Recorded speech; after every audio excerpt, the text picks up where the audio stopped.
Former First Lady Melania Trump has been showing signs of being somewhat checked out of politics for quite a while now, with reports citing that she's been noticeably absent from many events as of late. There have been quite a few signs that show Melania's perceived desire to leave the White House. In a recent interview with the new first daughter, Ashley Biden was asked if her mother, Jill, had received any correspondence from Melania regarding the traditional protocols between transitioning first ladies. Ashley responded, "No, I don't think they're doing the traditional protocol, which is unfortunate." In addition, the start of the 2020 holiday season for Melania wasn't especially merry and bright. Secretly recorded audio from an interview heard her talking negatively about the tradition of the First Lady's job at Christmas.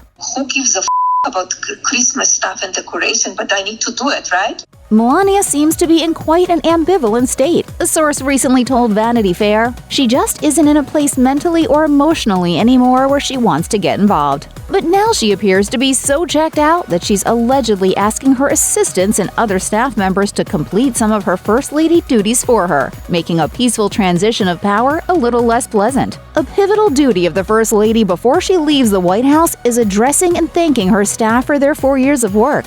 But it would appear that Melania wasn't interested in participating in this special tradition. According to a recent report by CNN, she refused to write thank you notes to her White House staff, who have cared for her and her family all throughout Donald's 4 years as president. Roughly 80 staff members were given typed notes, which were composed by Melania's lower-level East Wing assistant and signed by the First Lady. The staff allegedly had genuinely believed Melania wrote the letters until learning otherwise. It's customary for presidents and First Ladies leaving the White House to address their staff and write thank you notes to butlers, cooks, housekeepers, maintenance workers. But Melania decided to put the responsibility on other people who worked for them. The thank you notes traditionally detail sentimental moments, personal anecdotes, and special memories between White House staff and family living there. One can only speculate as to why Melania wasn't keen on writing these notes. Behavior like this, however, may be a reason why she has the lowest approval rating of any First Lady, sitting at just 47% as she leaves the White House for good, according to Hollywood Life.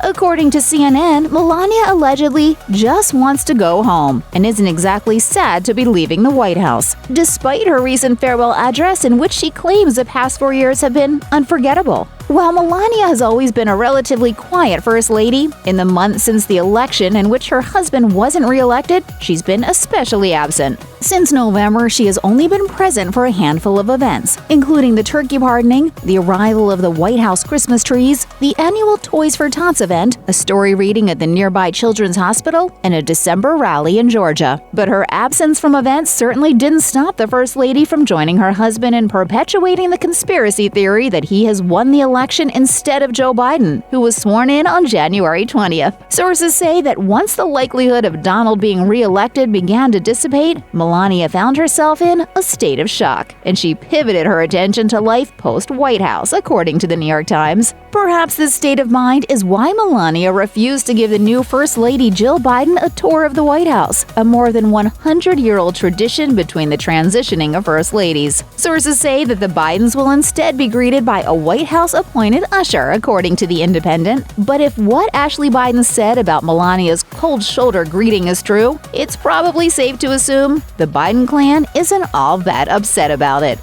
Check out one of our newest videos right here. Plus, even more list videos about your favorite stuff are coming soon. Subscribe to our YouTube channel and hit the bell so you don't miss a single one.